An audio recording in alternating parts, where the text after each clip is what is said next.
Quand on est investisseur immobilier, on ne peut pas se permettre de faire des visites dans le vide, on n'a pas beaucoup de temps de disponible et donc il faut aller à l'essentiel.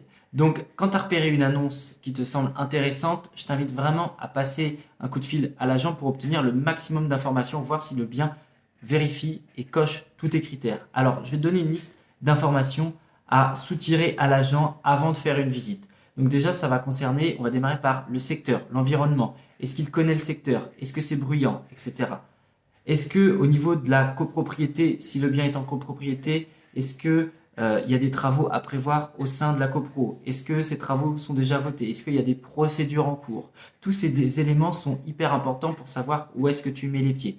Si tu achètes un bien en monopropriété, à savoir un immeuble de rapport, quel est l'état du gros œuvre? Donc la façade, la toiture.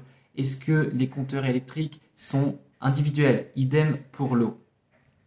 En ce qui concerne le logement en tant que tel, il est important également de savoir si le logement va être vide. Est-ce qu'il est loué? Si oui, s'il est loué, quel est le type de bail? Nu, meublé? Quel est le montant du loyer? Quelle est la date de fin de bail?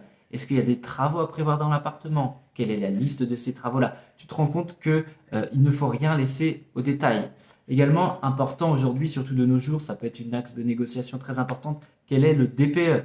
Est-ce que l'agent a la possibilité de t'envoyer le DPE du diagnostiqueur en avance, histoire que tu vois justement un petit peu les améliorations possibles et puisses déjà anticiper le chiffrage des travaux.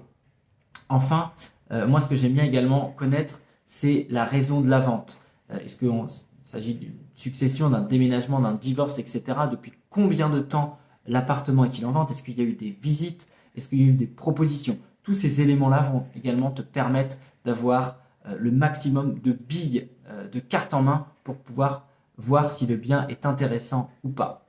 Si cette vidéo t'a plu, abonne-toi.